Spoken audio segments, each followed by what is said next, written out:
जी, तो इसमें फिर हम स्टार्ट करते हैं। ये एन पी डॉट एज अरे हम पढ़ रहे थे कि एज अरे भी वही काम करता है जो कि अरे काम करता है। इसे आप लगा के चेक कर सकते हैं। जैसे देखें, सिंपल उसने क्या किया है, एन पी डॉट अरे लगाया है और अरे के बाद डाटा टाइप लगाई है, ठीक है। और डाटा टाइप लगाने के बाद दोबारा स्टार्ट पे एज अरे लगा दिया, ठीक है।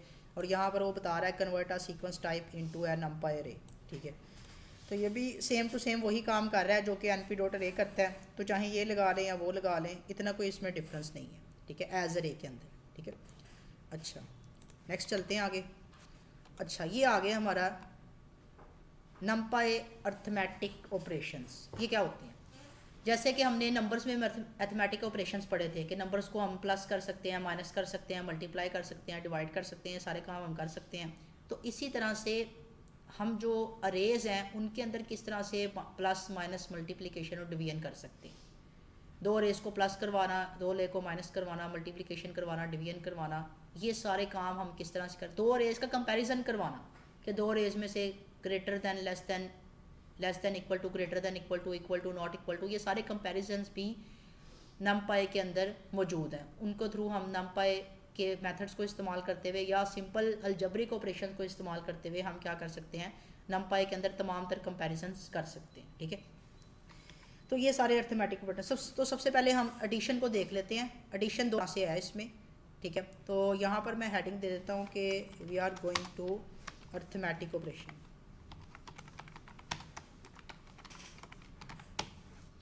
ये मेरे पास we are going to learn arithmetic operations, ठीक है। ये मेरे पास आ गया, ठीक है। अच्छा, सबसे पहले क्या है? सबसे पहले एडिशन है, ठीक है। दो रेस जल्दी से बना लेते हैं। क्या क्या रेस हो सकते हैं कि मैंने यहाँ पर बनाया एन पी डॉट अरे, या ऊपर कोई अरे होगा उसी को मैं पकड़ के कॉपी कर लेता हूँ। तो मेरे पास ऊपर होगा, बट काफ़ी ऊपर होगा। तो मैंने एक अरे बनाया सिंपल। इस अरे के अंदर मैं एक लिस्ट बना रहा हूँ 2 4 6 8, ये मैंने एक अरे बनाया, ठीक है। इस अरे को मैंने कहा इसको मैंने अरे 1 का नाम दे दिया, ठीक है। उसके बाद नेक्स्ट मैं अरे 2 एक बनाता हूँ, उसके अंदर मैं कुछ नंबर्स रख देता हूँ अरे, और मैंने यहाँ पर रख दिया 1 5 6 2। ये इस तरह से मैंने इस तरह से कुछ नंबर रख दिए, ठीक है। दो अरेज मेरे पास बन गए। अब इनको मैंने ऐड करवाना है, प्लस करवाना है। तो मेरे पास दो तरीके हैं। एक तो मैं सिंपल ये रखूँ कि A1 प्लस A2 जैसे नंबर्स को मैं प्लस करता हूँ तो दो अरेज प्लस होकर मेरे पास आंसर आ जाएगा, ठीक है। यहाँ पर आई थिंक वाई की गलती हुई है, आ गया। दो अरेज प्लस हो गए, 2 + 1 4 + 5 6 + 6 12 8 + 2 10, ठीक है। एक तरीका और है। वो तरीका क्या है कि हम ऐसे भी तो कर सकते हैं कि नमपाई हमें डिफरेंट तरह के मेथड्स प्रोवाइड करता है। वो मेथड क्या है कि अगर हम ऐसे लिखें एन पी डॉट ऐड, ठीक है, तो इसके अंदर भी हम क्या कर सकते हैं, ARR1 ARR2 N P dot add, NumPy dot add के ज़रिए भी नमपाई हमें एक ऐड का मेथड प्रोवाइड करता है अपनी, हाँ, बिल्ट इन मेथड प्रोवाइड करता है जो कि दो रेस को एडिशन करने के लिए इस्तेमाल होता है। तो उससे भी हम क्या कर सकते हैं, दो रेस का एडिशन करवा सकते हैं सिंपल प्लस के साथ भी, और नमपाई भी हमें क्या करता है, प्रोवाइड करता है। बट इसमें एक चीज़ एडिशन के लिए एक कंडीशन ज़रूरी है। वो कंडीशन क्या हो सकती है? Same dimensions, number of rose and columns same हो, वरना तो मैथ के अंदर भी अरेज जमा नहीं हो सकते। तो यहाँ पर कैसे जमा होंगे? मैथ में भी मैट्रिक्स जमा नहीं ना होते ना, number of rose and columns अगर डिफरेंट हो तो मैथ में जमा नहीं हो सकते, कि होते हैं कभी। तो यहाँ पर भी ऐसे ही होगा कि अगर मैं फॉर एग्जांपल ऐसे कर दूँ, यानी इसको ख़त्म कर दूँ, तो अब ये जमा नहीं हो सकते, एरर आएगा, क्योंकि इसमें तो 4 वैल्यूज़ हैं, 3 तो 3 के साथ जमा होगी, फोर्थ वाली कहाँ जाएगी, ठीक है। तो इसलिए डायमेंशन हमारे पास सेम होनी चाहिए। डायमेंशन मीन्स कि उसके ऑर्डर हमारे पास सेम होना चाहिए, ठीक है। यहाँ तक ओके हो गया। अच्छा, उसके बाद आगे आ गया कि ये तो हमारे पास एडिशन होगी। नेक्स्ट हम आगे आते हैं सब्ट्रैक्शन। सब्ट्रैक्शन भी बिल्कुल इसी तरह से ही है कि मैं दो रेस को सब्ट्रैक्ट कर सकता हूँ दरमियान में माइनस लगा के, और सब्ट्रैक्शन के लिए नमपाई एक मेथड देता है सब्ट्रैक्ट का, वो भी मैं इस्तेमाल कर सकता हूँ, ठीक है। तो दोनों से सब्ट्रैक्शन हो जाएगी मेरे पास, ठीक है। अब फर्स्ट वाले रे को सेकंड वाले से सब्ट्रैक्ट कर रहा है। 2 - 1 1 आ गया, 4 - 5 -1 आ गया, 6 - 6 0 आ गया, 8 - 2 6 आ गया। फर्स्ट वाले को सेकंड वाले से सब्ट्रैक्ट करते हैं, ठीक है। इसी तरह से आगे हम आते हैं next thing, that is the multiplication. ठीक है, मल्टीप्लिकेशन भी इसी तरह ही हो जाएगी, फर्स्ट वाले को फर्स्ट वाले से, सेकंड वाले को सेकंड वाले से, थर्ड वाले को थर्ड वाले से। और मल्टीप्लिकेशन के लिए हमें जो मेथड देता है नमपाई वो है मल्टीप्लाई। ये मेथड हमें देता है दो अरेज को मल्टीप्लाई करने के लिए। तो ये हमारे पास सिंपल इसकी मल्टीप्लिकेशन होके आ जाएगी। ठीक है, अब ये मल्टीप्लिकेशन सिंपल मल्टीप्लिकेशन है 1-to-1 कोरेस्पोंडेंस के साथ, ये मैट्रिक्स वाली मल्टीप्लिकेशन नहीं है। ठीक है, मैट्रिक्स वाली मल्टीप्लिकेशन करवाने के लिए हमें क्या करना पड़ेगा, उसके लिए एक अलग मेथड है जिसका नाम है मैटमल। मैटमल MATMUL, वो भी हम लगा के देखेंगे कि जब हमने दो अरेज की वो मल्टीप्लिकेशन करवानी हो जो कि मैथमेटिक्स के अंदर होती है मैट्रिक्स की तरह, जब हमने दो अरेज की वो मल्टीप्लिकेशन करवानी हो जो कि मैट्रिक्स की तरह होती है, मैट्रिक्स के अंदर मैथ के अंदर मैट्रिक्स वाली मल्टीप्लिकेशन होती है, तो उसके लिए मैटमल का मेथड होता है MATMUL।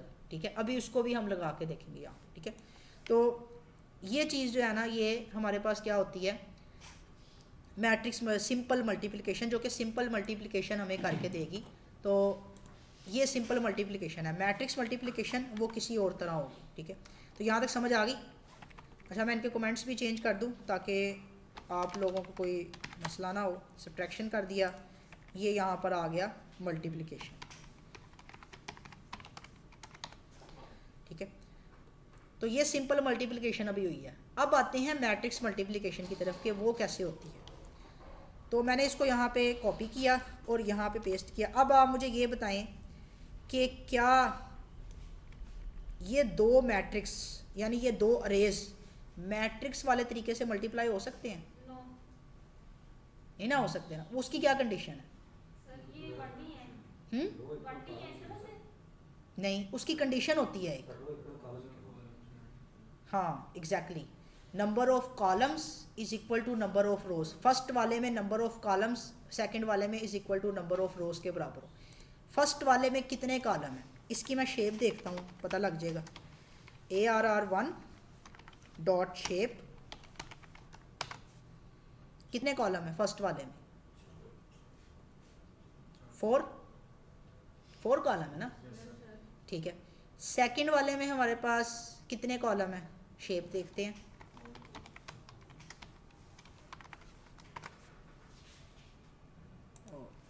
डॉट शेप,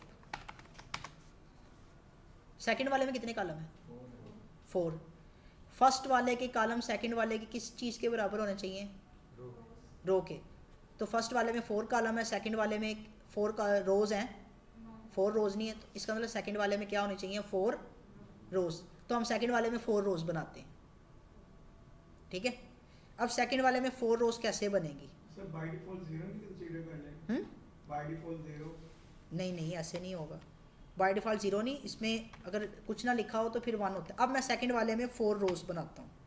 ठीक है, एक ये होगी,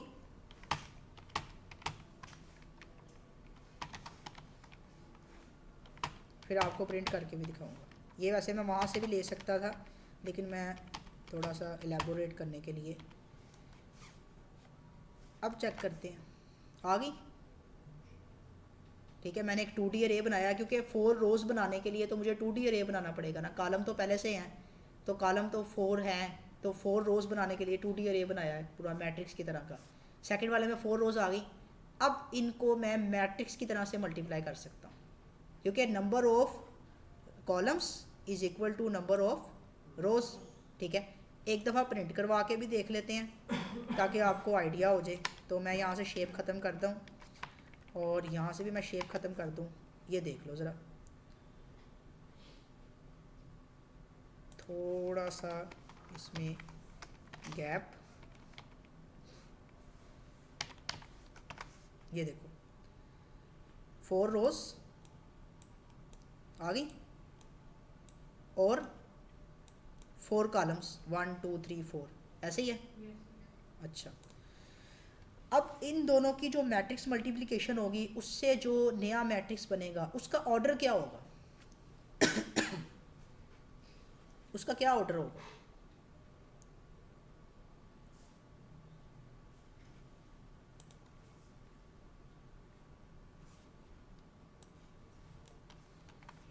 उसका यानी उस मैट्रिक्स का क्या उसकी शेप और क्या होगी, शेप उसकी शेप और उसकी जो शेप है रोज़ और कॉलम्स वो कैसे होंगे, क्या होंगे, यानी इन दोनों की मैट्रिक्स मल्टीप्लिकेशन। ये तो पता लग गया कि मैट्रिक्स मल्टीप्लिकेशन हो सकती है। अब फॉर एग्जांपल यहाँ पर ये 4 रोज़ हैं 4 कॉलम्स हैं, ये 4 रोज़ हैं कॉलम्स 4 हैं और 4 रोज़ हैं, इनकी मल्टीप्लिकेशन हो सकती है। होने के बाद जो नया मैट्रिक्स बनेगा उसकी शेप क्या होगी। अब यहाँ पर ये शेप कैसे पता चल सकती है, 2 तरीके हैं। एक तरीका तो ये कि आपको इसको मल्टीप्लाई करके देखना पड़ेगा, मल्टीप्लाई करेंगे तो फिर आपको पता चलेगा कि अच्छा ये नया मैट्रिक्स है, इसकी शेप ये होगी। दूसरा तरीका ये कि आपको मैथ आना चाहिए, जिसको मैथ आता होगा वो फ़ौरन देख के बता देगा कि अच्छा ये मैट्रिक्स इसका जो नया मैट्रिक्स मल्टीप्लाई करके बनेगा उसका ऑर्डर ये होगा, उसकी शेप ये होगी। 10th क्लास के अंदर मुझे अभी भी याद है कि मुझे MCQs आया था, ये 10th क्लास के बोर्ड के पेपर में MCQs आया था कि एक मैट्रिक्स है M क्रॉस N उसका ऑर्डर है, दूसरा मैट्रिक्स है उसका ऑर्डर जो है वो P क्रॉस M है, तो उससे जो नया मैट्रिक्स बनेगा उसकी शेप क्या होगी। तो वो 2 मिनट में मैंने आंसर उसका दे दिया, ठीक है।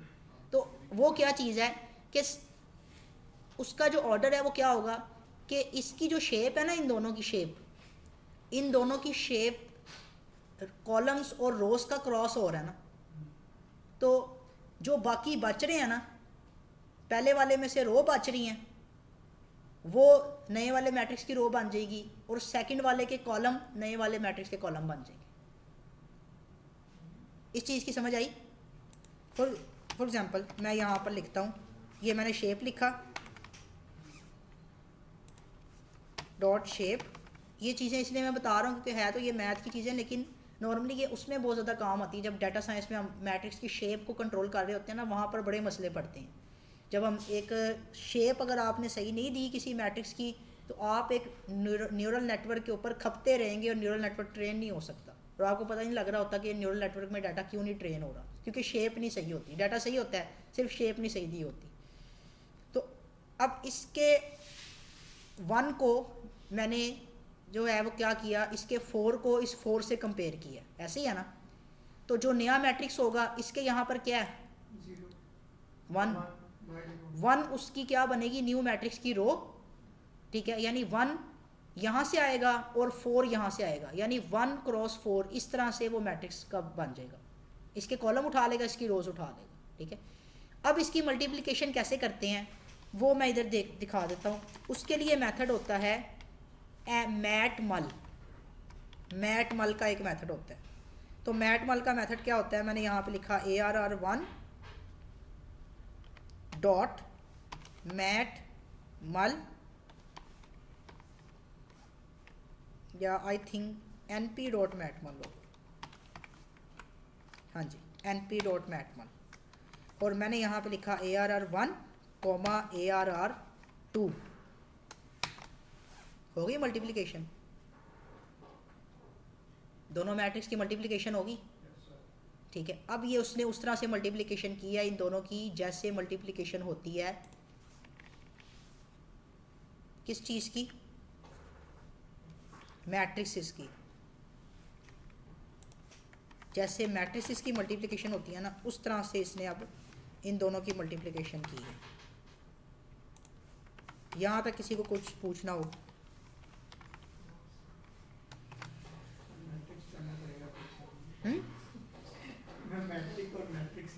नहीं, वो पढ़ने की ज़रूरत नहीं है, वो जिस टाइम हम थे मैट्रिक में उस टाइम पढ़ने की ज़रूरत थी। ये मुझे भी उतने ही साल हो गए, मुझे तकरीबन मैंने कोई 2012 में मैट्रिक किया था। दोबारा कभी नहीं पढ़ा मैंने 2012 में मैट्रिक किया है। 2012 के तकरीबन 12 साल हो गए, 2024 है। क्या मुझे मैथ में जब मैंने फ़र्स्ट टाइम ये कोर्स किया था ना, मुझे मैथ के अंदर कोई डिफ़िकल्टी नहीं हुई। मुझे सिर्फ डिफ़िकल्टी चीज़ हुई थी कि इनके मेथड को समझने में कि ये क्या चीज़ है। यानी ये मैंने बेसिकली इस तरह से समझाया भी नहीं कभी, ठीक है, नॉर्मली, और मुझे कभी ये मैथ के अंदर मुझे डिफ़िकल्टी नहीं हुई, ठीक है। उसकी वजह ये है कि मैट्रिक्स में मैंने 2 चीज़ें मेरी शुरू से मैंने उस पर थोड़ा मेहनत की है। तो एक है मैथ और एक है कंप्यूटर। इन 2 सब्जेक्ट्स पे मैंने मेहनत की हुई है, तो इस वजह से थोड़े से जो है ना इनके कंसेप्ट्स कवर हैं। और उसके बाद फ़िज़िक्स पे भी शुरू में मेहनत की थी, उसके बाद फ़िज़िक्स वाली फील्ड से हट गए। और फिर जब थोड़ा प्रोफेशनली गया तो पता लगा कि यार सिर्फ मैथ और कंप्यूटर ज़रूरी नहीं, इंग्लिश पे भी मेहनत करने की ज़रूरत है, तो इंग्लिश पे भी थोड़ी मेहनत कर ली, ठीक है। तो फिर उसके बाद पता लगा कि थोड़ा बहुत इंसान को अपने इस्लाम के बारे में पता होना चाहिए, तो उसके ऊपर भी थोड़ी मेहनत कर ली। तो ये जिस चीज़ का आपको पता लगे ना कि यार इसकी आपको ज़रूरत है, आप उस पर मेहनत कर लें, वो चीज़ में आप प्रोफेशनल हो जाएंगे, ठीक है। तो ये चीज़ है, ये सिंपल मैट्रिक्स मल्टीप्लिकेशन है। ये उस टाइम पे अगर आपने अच्छी तरह पढ़ा है या चीज़ें, तो वो आपको अभी तक याद रहती होंगी, मुझे तो अभी तक याद है, ठीक है। तो अगर उस टाइम पे आपने सही तरह नहीं पढ़ा, बस इधर रट्टे लगाए हैं या वो नॉर्मली ना, मैं ना यूनिवर्सिटी में पढ़ता था, तो यूनिवर्सिटी में ना मेरा एक दोस्त होता था, वो क्लास का सबसे ज़्यादा लाइक लड़का था, सबसे यानी ब्रिलियंट भी, शार्प भी, बड़ा अच्छा लड़का। तो वो ना जब भी टीचर कोई पढ़ा रहा होता ना, तो वो भला क्या करता है, वो नीचे बैठ के ना वो कोई अपनी स्केचिंग करता था, वो ना स्केचिंग करने का शौक़ होता है ये उसे वैसे ही, तो वो बैठ के ना ऐसे कोई स्केचिंग करना शुरू कर देता। टीचर पढ़ा रहा है तो वो नीचे कोई किसी चीज़ की तस्वीर बनाना शुरू कर देना, या वैसे ही कुछ सोच के पता नहीं कुछ लिखना शुरू कर देना। मैंने उससे पूछना, मैं कहा यार टीचर लेक्चर दे रहा था तो सुनता नहीं, या कभी उसने तंग करना शुरू कर देना या वैसे ही मजाक करना शुरू कर देना। तो मैंने उससे कहा, मैं कहा तू सुनता नहीं? कहता यार मैंने ना कभी टीचर का लेक्चर ही नहीं सुना, मैं कभी टीचरों को गौर से सुना ही नहीं है, ना ही मुझे उनकी समझ आती है। मैं यूट्यूब से पढ़ लेता हूँ, मैं बुक्स पढ़ लेता हूँ, ब्लॉग्स पढ़ लेता हूँ, कोई यहाँ से देख लेता हूँ। कहता मुझे वहाँ से समझ आती है, मुझे टीचरों की नहीं समझ आती, ना ही मैं, कहता मैं उनको सुनता ही नहीं हूँ, इसलिए मुझे उनकी समझ ही नहीं आती, ठीक है। नो डाउट कि उसने चाहे यूट्यूब से पढ़ा है, जो कुछ भी है, now he is an angular developer, angular JS का डेवलपर है वो, एक बड़े अच्छे सॉफ्टवेयर, कॉन्टोर सॉफ्टवेयर हाउस है, वहाँ पर वो जॉब कर रहा है, ठीक है। And he is earning 2.5 lakh, उसकी 2.5 लाख उसकी सैलरी है, ठीक है। तो कॉन्टोर सॉफ्टवेयर हाउस है, उसमें वो ना जॉब कर रहा है एज एन एंगुलर JS का डेवलपर, ठीक है। लेकिन अगर उससे कहो ना कि यार किसी को पढ़ाना है, वो कहेगा मैं पढ़ा नहीं सकता, काम मेरे से जितना मर्जी करवा लो।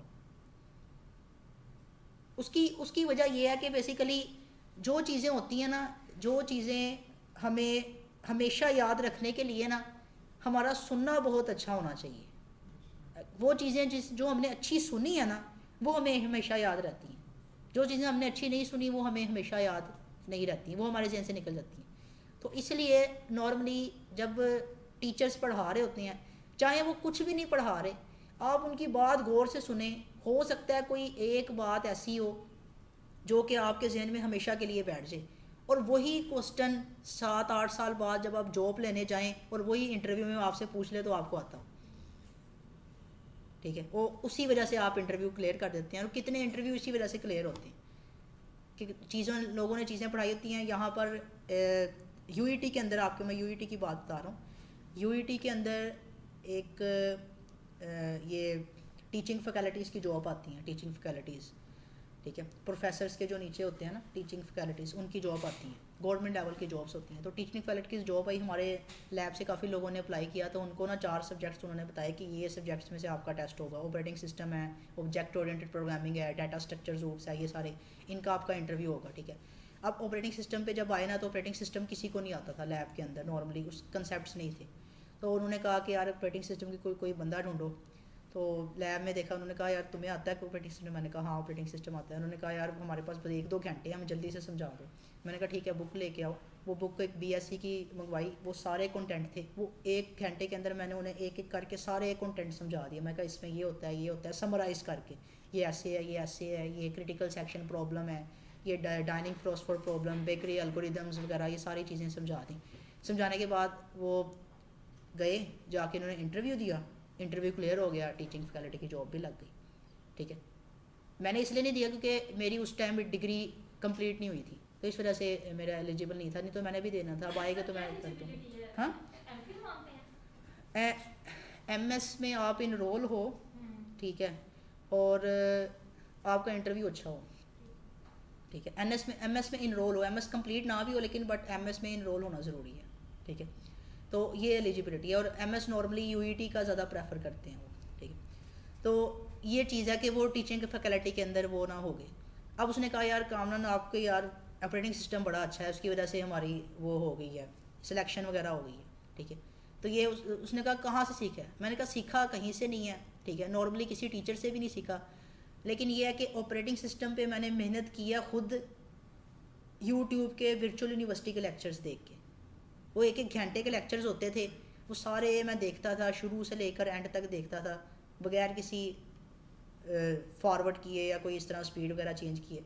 तो उसकी वजह से वो चीज़ें मुझे याद थी, अभी तक याद है, ठीक है। वरना अगर ये दिखा था ना कि बस अच्छा ठीक है ये पढ़ लिया ये पढ़ लिया ये पढ़ लिया, तो वो चीज़ें फिर जहन से निकल जाती। तो ये चीज़ मैं आपको समझाने की कोशिश कर रहा हूँ कि बाज़ दफ़ा ऐसा होता है आपको ये लग रहा है कि आप जो है ना जिस जगह पे भी हैं, जिस भी फील्ड में हैं, आपको ये लग रहा है कि यार हम स्लो हैं, वी आर स्लो लर्नर, हम लर्निंग स्लो कर रहे हैं। आपको लग रहा है, मुझे भी लगता है नॉर्मली कि हम यार जल्दी, दुनिया इतनी आगे निकल गई है, टेक्नोलॉजी इतनी आगे बढ़ रही है, बट वी आर स्लो, हम आगे से आगे बड़े स्लो जा रहे हैं। आप इस चीज़ की टेंशन ना लें। अगर आपको लगता है कि आप स्लो हैं, आप अपनी स्पीड ना बढ़ाएं, आप अपना टाइम बढ़ा दें, अपनी स्पीड वही रखें, क्योंकि जो स्लो स्पीड है ना, स्लो स्पीड ही कामयाबी की निशानी है। इसकी एग्जांपल क्या है? इसकी एग्जांपल ये कि शुरू से लेकर, बचपन से लेकर, नर्सरी क्लास से लेकर 8th क्लास तक हमें एक ही स्टोरी पढ़ाई जाती रही, लेकिन कभी टीचर्स ने ये नहीं बताया कि बेटा इस स्टोरी का मकसद क्या है। वो स्टोरी क्या है? हेयर एंड द टोटस, कछुआ और खरगोश, कछुआ और खरगोश। कभी टीचर्स ने नहीं बताया कि what is the purpose of this story, क्यों पढ़ाते हैं, उस स्टोरी का क्या मोरल है। Slow and steady wins the race, ठीक है, यही है ना उसका मकसद कि जो खरगोश बेसिक जितना फास्ट है, वो करते करते फास्ट करते करते एक टाइम ऐसा है कि जीतता एंड पे कछुआ ही है, क्योंकि वो उसका स्लो होती है और स्टडी होता है। तो स्लो रहें बट स्टडी रहें, कंसिस्टेंट मेहनत करते रहें करते रहें करते रहें करते रहें। एक टाइम ऐसा आएगा कि आपको खुद ही अपने अंदर निखार नज़र आएगा कि नहीं यार मैंने अब काफ़ी चीज़ें सीख ली हैं। लोग आपको खुद कहेंगे नहीं यार आपके पास जो चीज़ है, आपको जो नॉलेज है, वो किसी और को नहीं है। काम करने वाले बहुत सारे लोग होंगे, स्किलफुल बहुत सारे लोग होंगे, लेकिन जो कंसेप्ट आपके होंगे, आपके पास ये नहीं कि प्रैक्टिकल एक्सपीरियंस नहीं हो, आपके पास प्रैक्टिकल एक्सपीरियंस भी होगा, थ्योरेटिकल एक्सपीरियंस भी होगा, लेकिन दूसरे लोगों के पास सिर्फ काम करने का एक्सपीरियंस होगा। वो काम करके दे देंगे, लेकिन उनसे पूछो अच्छा ये क्या है, ये कैसे किया है, उनको नहीं पता होगा कैसे किया, भूला होगा उनके से, लेकिन आपको हर चीज़ का आइडिया होगा। तो ये बेसिकली एक जो है ना ज़िंदगी गुजारने का एक सही तरीका है, ठीक है। तो ये चीज़ है।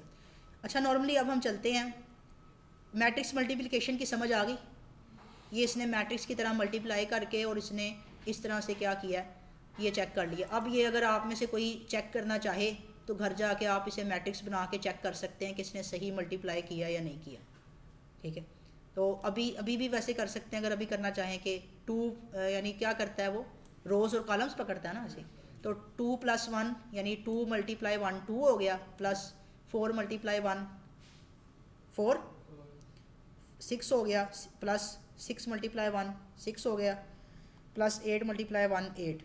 तो 6 और 4 10, 8 और 2 10, ये 20 आ गया फर्स्ट वाला, ठीक है। तो ये आप अगर चेक करना चाहें तो चेक कर सकते हैं।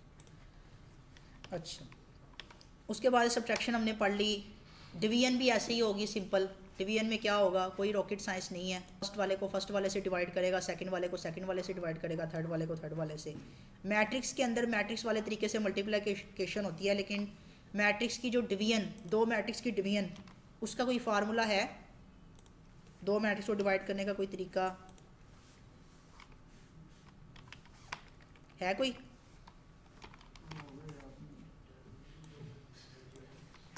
चलो मैट्रिक में बता दो, कोई मैट्रिक में पढ़ा है कोई दो मैट्रिक्स को डिवाइड करने का तरीका? एक मैट्रिक्स ऊपर है एक मैट्रिक्स नीचे होता है, ठीक है। हाँ नहीं नहीं, वो चीज़ नहीं है, वो तो मैट्रिक्स का इन्वर्स लेने का होता है। इन्वर्स का फार्मूला होता है adjoint A divide by determinant of A, वो इन्वर्स का होता है। मैट्रिक्स, दो मैट्रिक्स, एक मैट्रिक्स ऊपर है एक मैट्रिक्स नीचे, उनको डिवाइड करना है। वो बेसिकली नॉर्मली मैथमेटिक्स में मैट्रिक लेवल पे नहीं है, ठीक है। तो इसलिए हम नॉर्मली इनकी जो डिवीजन है वो इसी तरह से करेंगे, 2 / 1 4 / 5, इस तरह से इनकी डिवीजन हो जाएगी। तो ये हमारे पास आंसर आ जाएगा, डिवीजन भी होगी। अब उसके बाद हम आते हैं कुछ स्टैटिस्टिकल ऑपरेशंस पे, जिस तरह से ये मैट्रिक्स का इसने यहाँ पे क्या लिखा हुआ है, मोड लिखा हुआ है। जैसे हमने मोड पढ़ा हुआ है, मोड क्या करता है, मोड क्या करता है, एक नंबर को दूसरे नंबर पे डिवाइड करके उसका जो रिमाइंडर है वो हमें रिटर्न करता है, ऐसे ही करता है ना, हाँ उसका रिमाइंडर हमें रिटर्न करता है। तो यहाँ पर भी हम क्या कर सकते हैं, मैट्रिक्स का मोड ले सकते हैं, और उसके एक तरीका ये है कि मैट्रिक्स का मोड ऐसे भी ले सकते हैं, A1, ठीक है। और मॉडुलस के लिए कौन सा ऑपरेटर होता है पाइथन में, ये वाला, ठीक है।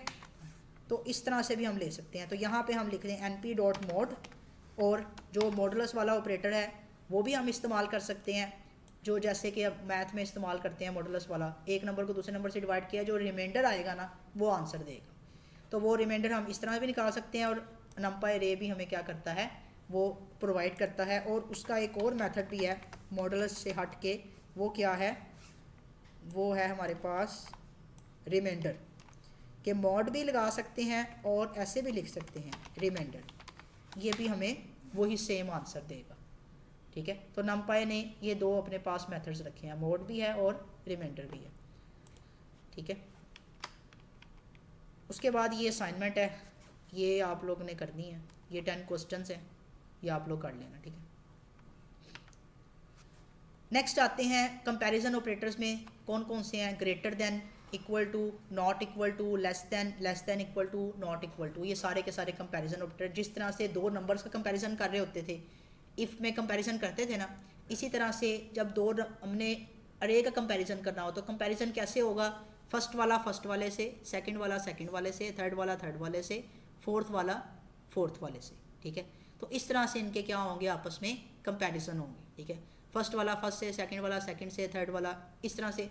तो हमारे पास जो आंसर आएगा ना वो ट्रू एंड फॉल्स की फॉर्म में आएगा, true and false, boolean form में। कंपैरिजन का आंसर हमेशा बुलियन फॉर्म में ही आता है, ट्रू या फॉल्स। कि अगर हमारा कंपैरिजन ट्रू है, यानी हमने कहा है कि 3 ग्रेटर देन 4, तो 3 ग्रेटर देन 4 नहीं होता तो आंसर फॉल्स आएगा। और अगर हमने कहा 5 ग्रेटर देन 2, तो 5 ग्रेटर देन 2 होता है तो आंसर ट्रू आएगा। इस केस में हमारे पास ट्रू एंड फॉल्स का एक पूरा अरे जनरेट होगा जब हम दो अरेज का कंपैरिजन कर रहे होंगे, ठीक है। तो ये चीज़ है। अब कंपैरिजन के लिए सेम टू सेम वही तरीका है कि हम भी मैथमेटिकल ऑपरेटर्स भी इस्तेमाल कर सकते हैं, और हम उसके अंदर क्या कर सकते हैं, यानी अगर मैंने ग्रेटर का लगाना ना फंक्शन ग्रेटर, तो ग्रेटर के लिए मैं ये लगा सकता हूँ कि A1 ग्रेटर देन 8 ARR2, यानी अरे 1 के एलिमेंट को चेक करें कि क्या अरे 1 के एलिमेंट अरे 2 से ग्रेटर है। एक तरीका ये। दूसरा तरीका मैं ये भी लगा सकता हूँ कि मैं यहाँ पे लिखूँ np.greater, ये फंक्शन है, और मैंने लिखा A11 और ARR1 और अरे 2, ठीक है। अब ये चेक करेगा कि फर्स्ट वाला इसका पकड़ेगा 2 और चेक करेगा कि ये इससे ग्रेटर है कि नहीं। तो 2 1 से ग्रेटर है, पहला वाला ट्रू आएगा। 4 5 से ग्रेटर है, दूसरा वाला फॉल्स, तीसरा वाला फॉल्स, क्योंकि 6 6 से ग्रेटर तो नहीं है ना, इक्वल है ना, ग्रेटर तो नहीं है तो फॉल्स। 8 2 से ग्रेटर है, ट्रू। तो ट्रू फॉल्स फॉल्स ट्रू, ये इसका हमारे पास आंसर आना चाहिए। तो आ गया, वही आंसर है, ट्रू फॉल्स फॉल्स ट्रू, ठीक है। तो दोनों तरह से हम इसको अप्लाई कर सकते हैं। इसी तरह से लेस देन भी है, तो लेस देन को भी हम अप्लाई कर सकते हैं। लेस देन में क्या होगा, हम यहाँ इस तरह लगा देंगे, और लेस देन में यहाँ पर लेस देन के लिए इसका एक मेथड होता है ग्रेटर देन, ये तो ग्रेटर देन के लिए आ गया, और ग्रेटर देन इक्वल टू के लिए आ गया np.less, हाँ लेस का एक मेथड होता है, ठीक है। False true false true, false true false false, ठीक है। इस तरह से ये आ गया। अब वो फर्स्ट वाले को चेक कर रहा है कि फर्स्ट वाले का पहला एलिमेंट दूसरे वाले से लेस है या नहीं, उसके मुताबिक वो आंसर दे रहा है। इसी तरह से ग्रेटर देन इक्वल टू और greater than less than equal to, वो भी हम कर सकते हैं जैसे मैथ में करते हैं, ठीक है। ग्रेटर देन इक्वल टू और लेस देन इक्वल टू दोनों हम इसके अंदर कर सकते हैं। उसके बाद इक्वल इक्वल टू भी हम परफॉर्म कर सकते हैं, ठीक है। ये आप इजीली परफॉर्म कर लेना जाके। इक्वल इक्वल टू, दो नंबर्स अगर इक्वल हैं तो फिर हमें क्या करेगा, कि ट्रू आंसर रिटर्न करेगा, अगर दो नंबर्स इक्वल नहीं है तो फिर हमें फॉल्स आंसर रिटर्न करेगा, और इसके लिए मेथड भी है np डॉट इक्वल, ठीक है। इसी तरह से नॉट इक्वल का मेथड भी है कि अगर दो नंबर्स इक्वल नहीं है तो फिर ट्रू रिटर्न करेगा, अदरवाइज फॉल्स रिटर्न करेगा। और ये आ गया वही कॉपी और व्यू का कंसेप्ट। अब ये मुझे कौन बताएगा, ये मैंने आपको नहीं बताना। What is the difference between copy and view? I have also discussed these differences 2 times in the class already. जब वेरिएबल्स की हमने बात की थी तब भी ये डिफरेंस हमने डिस्कस किया था, और उसके बाद भी हमने एक क्लास में ये डिफरेंस डिस्कस किया था कि जब हमने लिस्ट की बात की थी, लिस्ट टपल्स की बात की थी, तब भी हमने डिफरेंस। तो इन दोनों में क्या डिफरेंस है, कॉपी एंड व्यू में?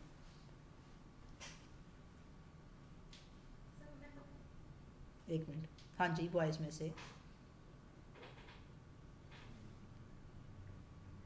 कॉपी का तो हमने एक वो कॉपी मेथड में भी यूज किया था। वो किया था। इनमें क्या डिफरेंस है, कॉपी और व्यू में क्या डिफरेंस है? कॉपी हम इस्तेमाल क्यों करते हैं, बस ये बता दो। ठीक है, तो अगर हम इक्वल टू करके सेव करा दें तो वैसे भी तो सेव हो सकता है। लेकिन उसमें जब ऐड करते हैं ना तो फिर चेंज हो जाता है। कौन सा? सर हम ओरिजिनल फाइल वैसे ही रखते हैं और एडिशन के लिए कॉपी यूज करते हैं कि फिर उसमें हम edit असल में ना जब हम दो चीज़ों को इक्वल कर रहे होते हैं ना, ये मैं तीसरी दफ़ा बता रहा हूँ आप लोगों को, दो चीज़ों को जब हम इक्वल करते हैं ना तो पाइथन के अंदर वो दोनों चीज़ें मेमोरी में एक जगह पे स्टोर होती हैं।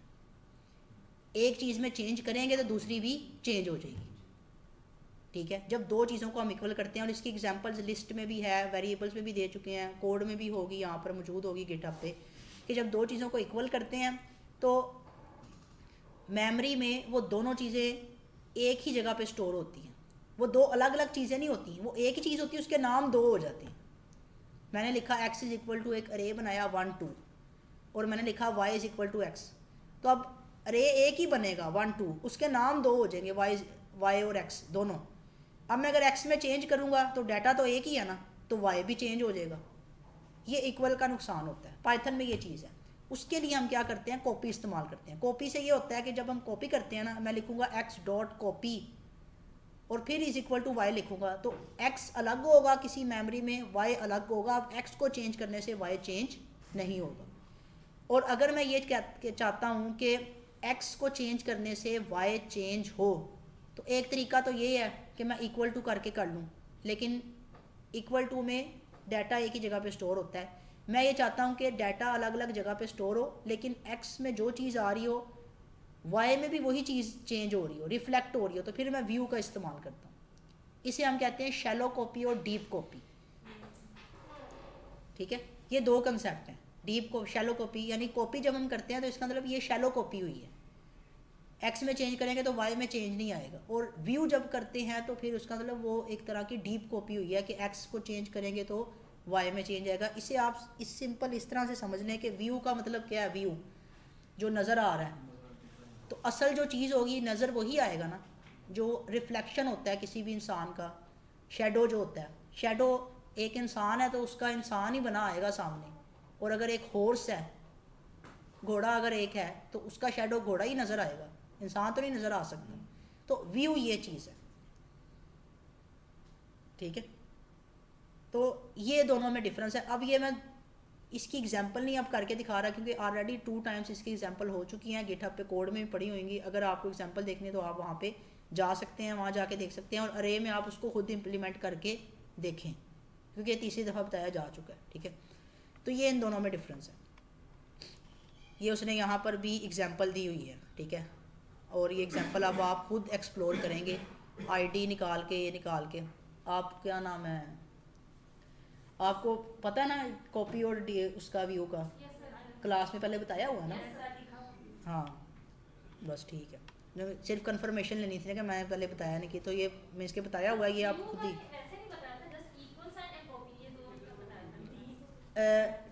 इक्वल साइन और कॉपी जो है ना, इक्वल साइन कॉपी का तो बताया था ना। जब हम इक्वल साइन के बगैर ये चाहते हैं, इक्वल साइन हमने यूज़ नहीं किया, हम चाहते हैं कि फिर भी इक्वल साइन के बगैर भी जो चीज़ हम एक में चेंज करें दूसरे में भी चीज़ रिफ्लेक्ट हो, चेंज रिफ्लेक्ट हो, तो फिर हम व्यू इस्तेमाल करते हैं, ठीक है। तो इक्वल साइन वाला काम करने के लिए ही हम व्यू भी इस्तेमाल कर लेते हैं, ठीक है।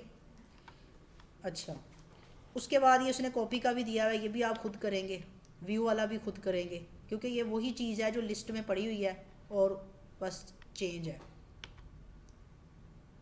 सॉर्टिंग, सॉर्टिंग का क्या मतलब होता है? टू अरेंज इन असेंडिंग और डिसेंडिंग। सॉर्ट, किसी भी चीज़ को अरेंज करना असेंडिंग ऑर्डर में या डिसेंडिंग ऑर्डर में। जैसे लिस्ट को हम सॉर्ट करते रहे हैं, इसी तरह यहाँ पे अरे में भी सॉर्टिंग होती है, ठीक है। तो अरे की सॉर्टिंग अलग से करवाने की ज़रूरत है। लिस्ट में हमने सॉर्टिंग की ना, नंबर्स में दो तरह से सॉर्टिंग होती है, असेंडिंग और डिसेंडिंग, और अल्फ़ाबेट्स में कैसे सॉर्टिंग होती है, A to Z या Z to A, ठीक है। तो यहाँ पर उसने क्या किया, यहाँ पर अरे के मेथड उसने दिए हुए हैं ARR.sort, जैसे लिस्ट के मेथड थे लिस्ट डॉट सॉर्ट, तो वो लिस्ट सॉर्ट हो जाती थी, ऐसे अरे के मेथड है ARR.sort, तो अरे सॉर्ट होके आ जाएगी, ठीक है। इसी तरह अगर हमने अरे को रिवर्स सॉर्ट करना हो, तो रिवर्स सॉर्ट करने के लिए उसने एक तरीका ये दिया हुआ है डिसेंडिंग ऑर्डर में कि NP.ARR और आगे कॉलन कॉलन -1 का मतलब कि बैकवर्ड जंप ले, तो वो डिसेंडिंग ऑर्डर में सॉर्ट होके आ जाएगी। ये भी एग्जांपल लिस्ट में आई हुई है, और जब ये आई थी तो मैंने आपको दो चीज़ें बताई थी, दो तरह के सॉर्ट होते हैं, एक होता है रिवर्स सॉर्ट और एक होता है इस तरह का सॉर्ट। इन दोनों में क्या फ़र्क है?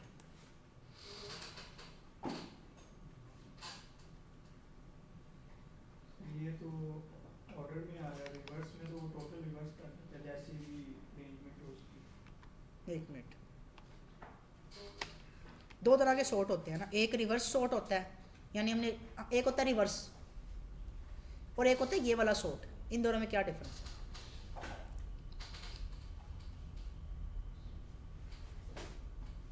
सर ये वाला जो है ये एज इट इज जो भी एंटिटीज है ना, हाँ, उनको एज इट इज रिवर्स कर देगा, बट वो प्रॉपर सॉर्ट करके करेगा डिसेंडिंग ऑर्डर में। तो ये आपने उल्टा बता दिया। ये वाला डिसेंडिंग ऑर्डर में करेगा और वो वाला जो रिवर्स है ना, वो बस लिस्ट को उल्टा कर देगा, ठीक है। एक मिनट देखना मुझे, मैं यहाँ पर ना गिटहब अपनी ओपन करता हूँ,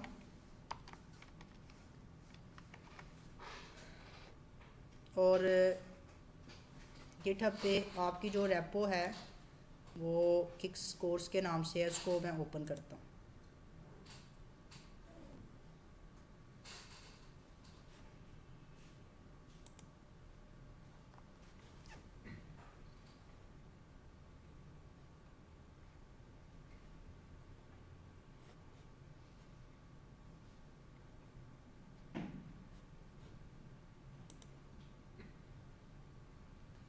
ये देखना ज़रा, इसमें जो लिस्ट वाला टॉपिक है ये देखते हैं। लिस्ट किधर है भाई? लिस्ट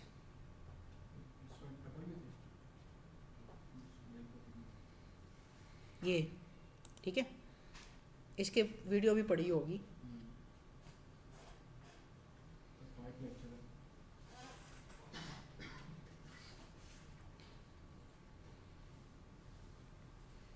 ये मैं दिखा रहा हूँ उसका ना, मैं फिर वजह बताता हूँ कि मैं क्यों दिखा रहा हूँ इसको।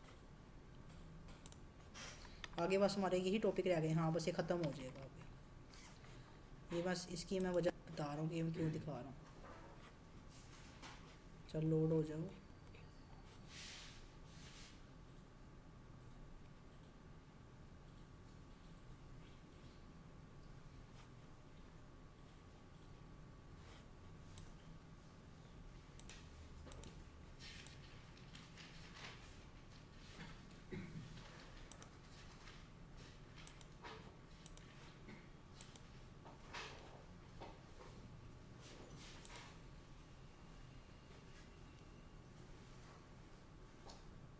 चलो कोई नहीं, यहाँ से देख लेते हैं। मेरे पास उसमें भी तो पड़ा ही है ना, आपके फ़ोल्डर के अंदर। अगर यहाँ पे भी तो पड़ा ही है, यहाँ से देख लेते हैं। वो तो शायद इंटरनेट की वजह से लोड नहीं हो पा रहा। इधर से देख लेते हैं, यहाँ से, यहाँ पे तो पड़ा ही है, ये है।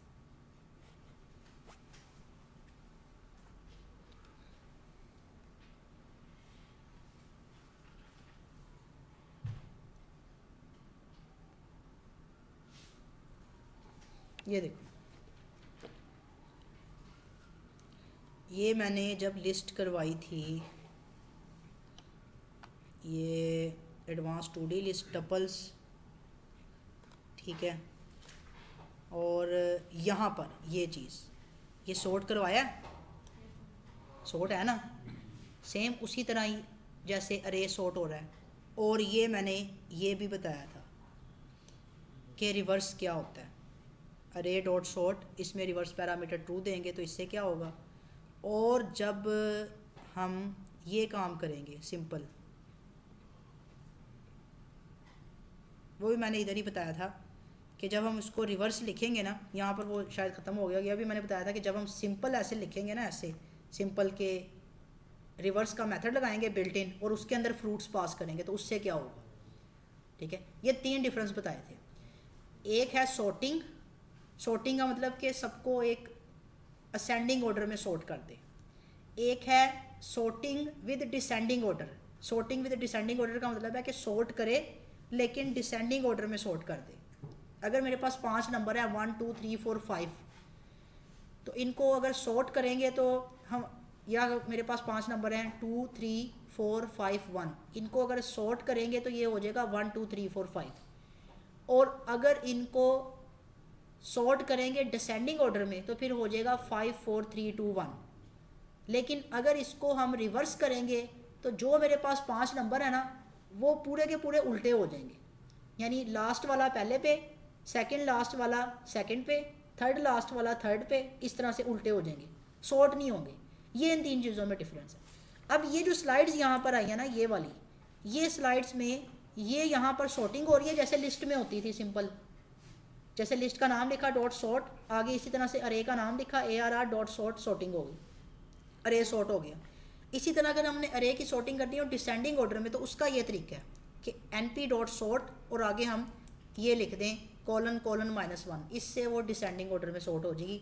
अब आप लोगों के लिए टास्क है, आपने चेक करना है कि जैसे अरे में ये जो हम लिस्ट पढ़ते थे, लिस्ट में हमारे पास एक पैरामीटर होता था reverse is equal to true का, जिससे हम उसको डिसेंडिंग ऑर्डर में सॉर्ट करवाते थे। क्या डिसेंडिंग ऑर्डर में सॉर्ट करवाने के लिए यहाँ पर कोई रिवर्स का पैरामीटर है या नहीं, ये आप लोगों ने खुद देख के आना है, ठीक है, कि क्या यही तरीका है या रिवर्स पैरामीटर से भी हम ये काम कर सकते हैं, ठीक है।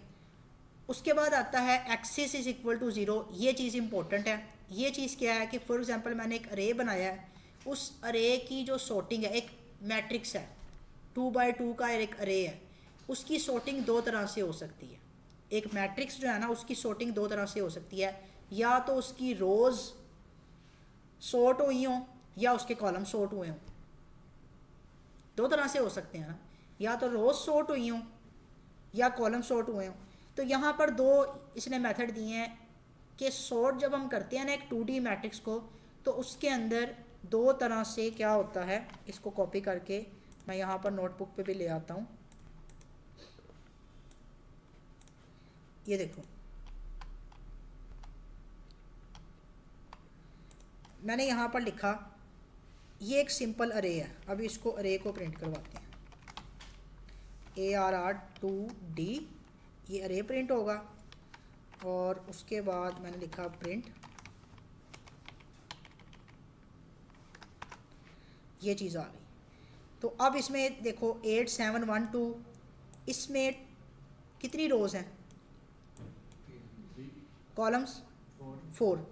अब या तो मैं इस पूरी रो को अलग अलग सॉर्ट कर सकता हूँ, या इस पूरे कॉलम को अलग अलग सॉर्ट कर सकता हूँ। 8 3 29, पूरी रे को सॉर्ट नहीं हो सकती, या तो कॉलम वाइज सॉर्ट होंगे या रो वाइज सॉर्ट होगी, ठीक है। अच्छा, अब अगर मैंने यहाँ पे लिखा है ARRT 2D dot sort axis equal to 0, तो अब मुझे बताओ ये क्या चीज़ सॉर्ट होगी। एक्सिस इक्वल टू 0 का पैरामीटर पुट करने से रो वाइज सॉर्ट हुआ है, कॉलम वाइज सॉर्ट हुआ है, रो वाइज सॉर्ट हुआ है, कॉलम वाइज हुआ है। 3 8 29, 2 7 32, पहले छोटा फिर बड़ा, 1 3 11, 1 2 9, रो वाइज सॉर्ट, ये कॉलम वाइज सॉर्ट हुआ है ना ये, ठीक है। पहले कॉलम में छोटा फिर बड़ा फिर उससे बड़ा।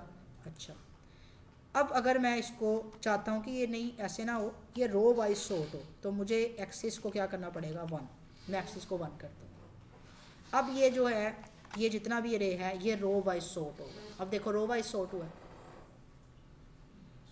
1 2 7 8 1 2 3 3 9 11 29 32, ठीक है। तो ये इसमें जो हमारे पास 2D अरे होता है इस पर 2 तरह की सॉर्टिंग्स होती है, ठीक है, रो वाइज या कॉलम वाइज। इस तरह से हम इसके अंदर सॉर्टिंग करते हैं। अगर मैं यहाँ पर नहीं पुट करता कुछ भी, ऐसे इसको खाली छोड़ देता हूँ, तो अब मेरे पास आप देखो आंसर पे कोई फ़र्क पड़ा है? नहीं ना पड़ा ना, कि पड़ा है? आंसर पे जो मेरे पास ये आंसर आ रहा है और जो पहले आ रहा था x = 0 करके, ये वाला जो आंसर था, ये वाला आंसर, और इसको जब मैं ख़त्म कर रहा हूँ तो ये वाला जो आंसर है इस पे कोई फ़र्क पड़ा है? नहीं ना पड़ा ना। उसकी वजह ये है कि बाय डिफ़ॉल्ट रो के हिसाब से सॉर्ट करता है। जब हम सॉर्ट कुछ भी नहीं लिखते ना तो 2D मैट्रिक्स में बाय डिफ़ॉल्ट रो के हिसाब से सॉर्ट करता है, और जब हमने कॉलम के हिसाब से सॉर्ट करना होता है तो फिर हम x = 0 का एक पैरामीटर पास कर देते हैं, जिससे फिर वो x = 0 को देख के कॉलम वाइज सॉर्ट कर रहा होता है, ठीक है। तो इस चीज़ की समझ आ गई सॉर्टिंग। सर जब आपने अरे 2D डॉट सॉर्ट लिखा तो उसने तो सॉर्ट करके 2D को अपडेट कर दिया ना। हाँ कर दिया। अब आप अगेन उसको सॉर्ट कह रहे हैं तो वो जो पुरानी स्टेट थी वही नहीं प्रिंट करा इसने। नहीं, मैं बताता हूँ। ये आप कह रही हो, यानी ये वाला कह रही हो, चलो मैंने ये अरे सॉर्ट किया। ओ हाँ, यहाँ पर जो आई थिंक प्रिंट हुआ है ना, वो ये वाला प्रिंट हुआ, सही कह रही हो। अब करते हैं, बल्कि हाँ आप सही नहीं कह रही। उसकी वजह ये है कि जब मैंने लिखा ना ARR2D डॉट सॉर्ट, तो ARR2D के ऊपर जो सॉर्ट ऑपरेशन परफॉर्म होता है ना, वो उसको परमानेंटली चेंज कर देता है अरे को। सॉर्ट करके उसने परमानेंटली चेंज कर दिया। अब ये अरे परमानेंटली चेंज हो गया, ठीक है। अब इसको मैं जितनी दफ़ा भी प्रिंट करूँगा ना वो इसी तरह ही प्रिंट होगा, यानी वो अब यही प्रिंट होगा, यही मेरे पास आएगा, ठीक है, क्योंकि उसने परमानेंटली चेंज कर दिया, ठीक है। तो वो कुछ मेथड्स होते हैं जो टेम्परेरी चेंजिंग्स करते हैं और कुछ मेथड्स होते हैं जो परमानेंट चेंजिंग करते हैं। सॉर्ट जो मेथड है ना वो हमें चेंजिंग करता है, परमानेंट चेंजिंग करता है, और हमें क्या करता है, कुछ रिटर्न नहीं करता, अरे को परमानेंट चेंज कर देता है। तो इसलिए ये वाला सॉर्ट मेथड है। तो इसलिए हमें इसमें यहाँ पर जो है वो नहीं पता चला कि इसने जो सॉर्टिंग की है तो वो सॉर्टिंग करने के बाद, क्योंकि ये परमानेंट चेंज कर रहा है, तो आगे हमने उसी अरे को प्रिंट कराया तो वो अब अरे परमानेंट चेंज हो चुका है। 2 तरह के मेथड्स होते हैं, आपने याद रखना है। एक मेथड्स होते हैं जो कि कुछ ना कुछ रिटर्न करते हैं, लाइब्रेरीज़ में, फ्रेमवर्क्स में, सिंपल बिल्ट इन में।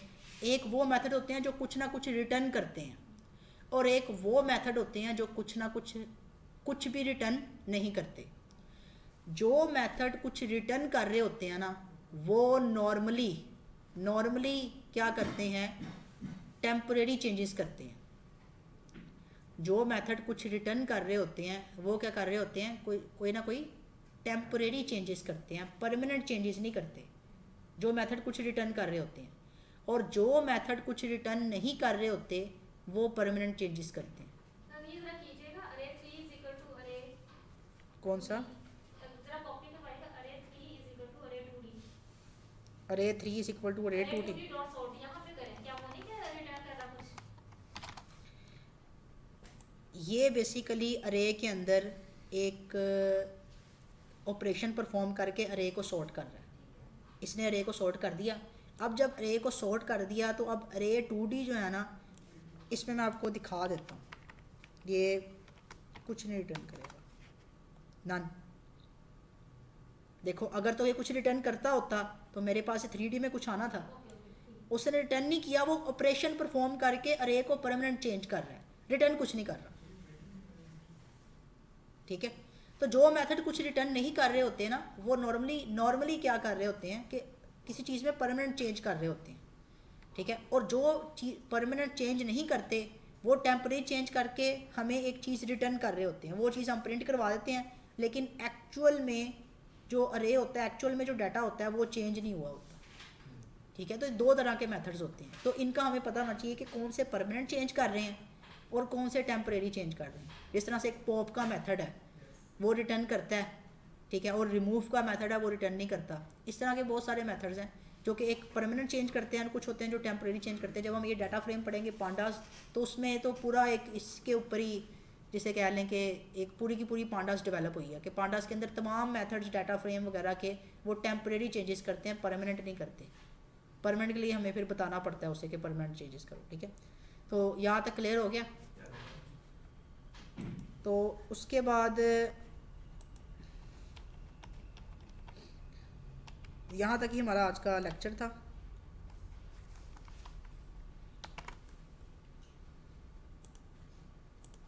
तो उसके बाद आगे कुछ इसमें है कि ये कुछ उसके जो है ना वो मेथड्स हैं, ये आपने खुद ट्राई करने हैं। अरे डॉट री शेप, अरे का शेप चेंज करने के लिए रो को कॉलम में, कॉलम को रो में चेंज कर देगा, ठीक है। ट्रांसपोज, उसको ट्रांसपोज करने के लिए जैसे मैट्रिक्स का ट्रांसपोज होता है। री शेप जो है ना, अगर एक अरे की शेप 4/3 है तो हम उसकी शेप 4/3 से चेंज करके उसकी शेप 6/2 भी कर सकते हैं। 4/3 का मतलब कि 4 3 12 एलिमेंट्स हैं उसमें, तो 6/2 का मतलब कि 6 2 12 एलिमेंट्स है, तो 6/2 भी कर सकते हैं। तो ये शेप चेंज करने के लिए इस्तेमाल होता है, बशर्तिया ये कि अरे के अंदर एलिमेंट्स ना चेंज हो रहे हो।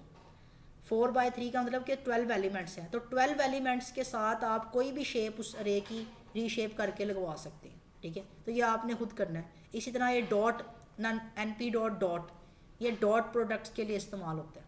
अरे की डॉट प्रोडक्ट्स का पता है ना, डॉट प्रोडक्ट फिजिक्स में नहीं पढ़ा हुआ, स्केलर मल्टीप्लिकेशन। अब उसका एक और भी आसान नाम होता है जिसे हम कहते हैं, एक तो क्रॉस प्रोडक्ट और डॉट प्रोडक्ट, ये तो होते ही हैं। एक होता है कि क्या नाम होता है उसका, डॉट प्रोडक्ट ही कहेंगे उसको, कहेंगे डॉट प्रोडक्ट ही। वैसे नॉर्मली वो वर्क डन में इस्तेमाल होती है वो डॉट प्रोडक्ट और cross product, scalar multiplication, vector multiplication. अच्छा, डॉट प्रोडक्ट से जब हम दो रेस की डॉट प्रोडक्ट लेंगे तो हमारे पास जो आंसर आएगा वो क्या आएगा, एक स्केलर आएगा, ठीक है। तो ये डॉट प्रोडक्ट इस काम के लिए इस्तेमाल होती है। उसके बाद नमपाई डॉट सम, ये अरे का सम करने के लिए। मीन, अरे का मीन निकालने के लिए। मीन पता है ना, एवरेज, ठीक है, मैथ में। np डॉट मिन, मिनिमम नंबर अरे के अंदर से निकाल के मैक्सिमम नंबर अरे के अंदर से निकाल के। np डॉट कंकैटिनेट, ये दो अरेज को ज्वाइन करने के लिए इस्तेमाल होती है, ज्वाइन करके एक अरे बना देते हैं, ठीक है। तो यही फ़िलहाल इसके कुछ इंपॉर्टेंट मेथड्स हैं जो कि इस्तेमाल होते हैं। सर अरे की स्लाइसिंग हो सकती है? हाँ, हो सकती है, अपेंडिक्स, टेंडेंस, ये चीज़। हाँ जी, ठीक है, ये हम कर सकते हैं, अरे के अंदर कर सकते हैं, ठीक है। अगर अरे के अंदर ये चीज़ नहीं हो रही हमसे तो उसको लिस्ट में कन्वर्ट करके लिस्ट में करें, फिर दोबारा अरे में कन्वर्ट कर लें, ठीक है। वैसे ये चीज़ें हो जाती हैं, ठीक है। अरे के अंदर स्लाइसिंग भी अरे की हो जाती है, अरे में से निकल आता है, वरना हमारे पास लिस्ट तो है ही, तो लिस्ट के साथ हम कर लेते हैं। अच्छा, यहाँ तक क्लियर है सबको?